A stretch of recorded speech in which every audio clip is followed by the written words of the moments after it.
Chapter 1. Differences That Exist. 6 years later.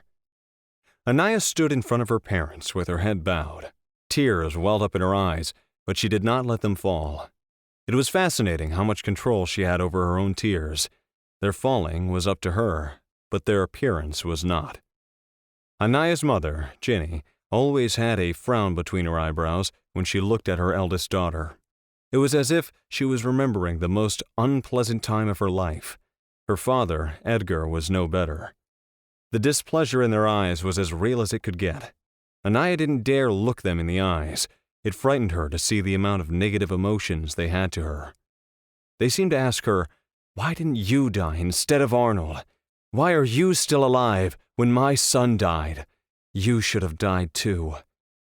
Anaya squeezed her fingers together until the tips turned white with a lack of blood. "Mom, Dad, don't say anything to Anaya anymore. She didn't do anything. It was my fault for running around carelessly."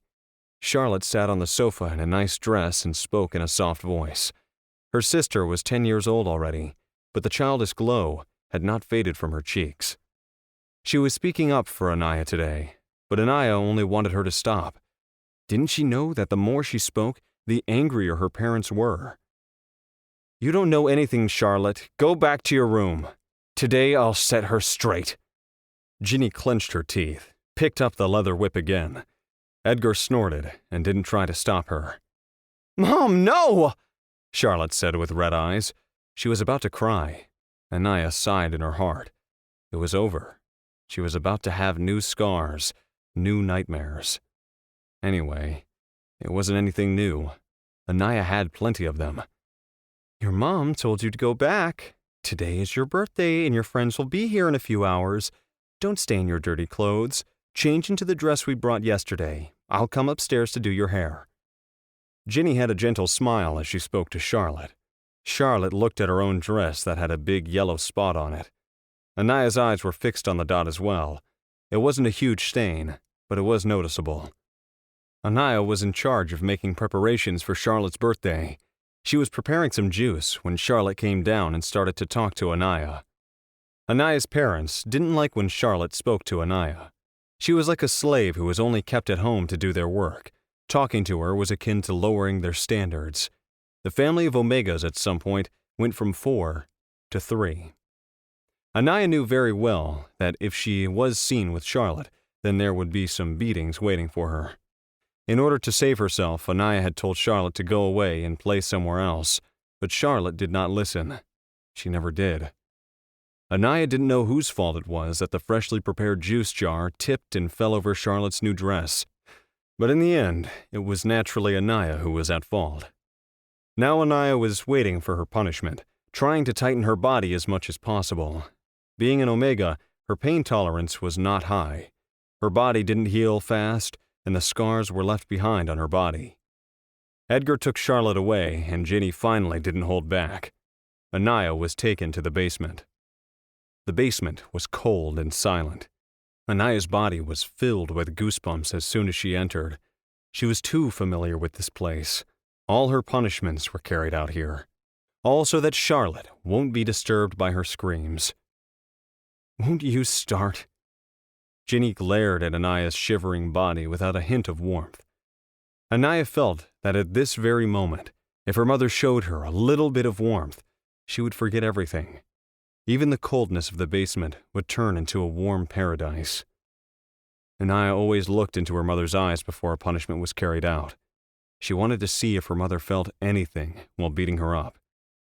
Anaya only saw the endless hate in the deep pools of blue. Disappointed and sad, Anaya pulled up her sweater top and placed it on the ground. Her thin cotton camisole and a pair of old track pants remained. Anaya held her arms and shivered more as she turned around. There was a crackling sound, and then a burning pain on her back.